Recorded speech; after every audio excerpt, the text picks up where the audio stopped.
சங்கீதத்துல ஆண்டவர் என் விரல்களை யுத்தத்துக்கு பழக்குவிக்கிறார் அப்படின்னு வாசிட்டு ஓடிடும். ஆனா உண்மையா ஆராய்ச்சி படி பாத்தீங்கன்னா, சின்ன வயசுலயே தாவீதை கர்த்தர் ராஜாவாக அபிஷேகம் பண்ணிட்டாரு உண்மைதான். ஆனா அரியணையிலே அமர்வதற்கு கிட்டத்தட்ட பல வருஷங்கள் எடுத்தது அவருக்கு. கரண்ட்ல பாத்தீங்கன்னா சவுல் தான் ராஜாவா இருக்கிறாரு. எப்ப தாவீதை போட்டு தள்ளுவான்னு வேற துரத்திக்கிட்டு வேற இருக்கிறாரு மாமனார் என்ன செய்யறாரு?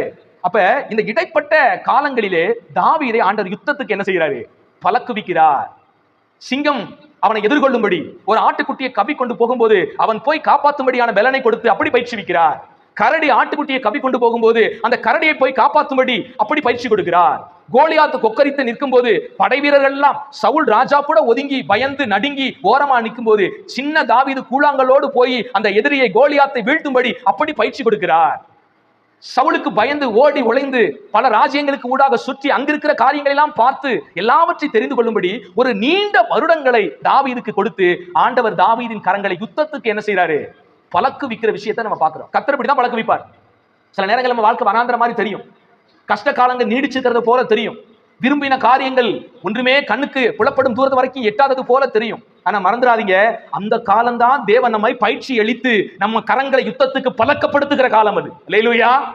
எவ்வளவு நாட்கள் உங்கள் ஆசீர்வாதம் தடைபடுகிறதோ, எவ்வளவு நாட்கள் விரும்பினது வரும்படி தாமதமாகிறதோ, அவ்வளவு காலங்கள் ஆண்டவர் உங்களை பயிற்சிப்படுத்தி மெருகேற்றி உங்களை உருவாக்கி கொண்டிருக்கிறார் என்று அர்த்தம். நல்லா கவனிங்க, இதெல்லாம் நம்ம புரிஞ்சுக்கணும். இஸ்ரவேல் ஜனங்களை எகிப்திலிருந்து கொண்டு வந்த பிறகு ஈஸியா 40 நாள்ல கொண்டு போய் கானானுக்குள்ள சேர்த்துடலாம். ஆனா 40 நாள் கானானுக்குள்ள கொண்டு போய் சேர்த்தா இஸ்ரவேல் மக்களுக்கு எந்த பயிற்சியும் இல்லை. ஏன்னா 430 வருஷமும் அவன் என்னவா இருந்தான்? இஸ்ரவேல் மக்கள் அடிமையா இருந்தான். அடிமையானவனுக்கு ஏதாவது தெரியுமா? ஒரு வாளை குடிச்சு பயிற்சி பண்ணி சண்டை போட தெரியுமா அடிமைக்கு? அவன் காலையில எந்திரிச்சோன்னா பல்லு தொலைக்கொண்டு செங்கல் இருக்க போயிடணும். அதுவும் அன்னைக்கு இருந்த பார்வன் பாத்தீங்கன்னா வைக்கலும் கொடுக்க மாட்டான். வைக்கலும் போய் தேடி எடுக்கணும், செங்கலையும் என்ன செய்யணும்? வெட்டி எடுக்கணும். 24 hours இதே ஒர்க்கு தான். அவனுக்கு தெரிஞ்சது பூரா செங்கல் வெட்டுற வேலை தான். இஸ்ரவேல் மக்களுக்கு யுத்தம் எப்படி தெரியும்? ஒருவேளை இஸ்ரவேல் மக்கள் உடனடியாக ஆண்டவர் கொண்டு வந்து போய் கானான் தேசத்துக்குள்ள வச்சிருந்தா சுற்றி உள்ள ஜனங்கள் எல்லாம் ஈஸியா இஸ்ரவேல் ஜனங்கள் என்ன செஞ்சிருவாங்க? பிரிக்கி எடுத்திருப்பாங்க. ஆனா கர்த்தர் வனாந்திரத்தில் வச்சு 40 வருட காலம் தேவன் அவர்களை அப்படியே உடைத்து உருவாக்கி பயிற்சி அளித்து சின்ன சின்ன ராஜ்யங்களை எல்லாம் ஜெயிக்க வச்சு அப்படி பயிற்சி கொடுத்து ஒரு பெரிய சேனையாக இஸ்ரவேல் மக்களை ஆண்டவர் என்ன செஞ்சாரு? உருவாக்கினார்.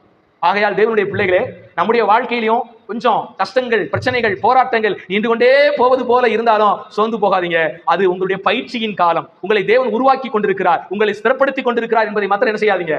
மறந்துடாதீங்க.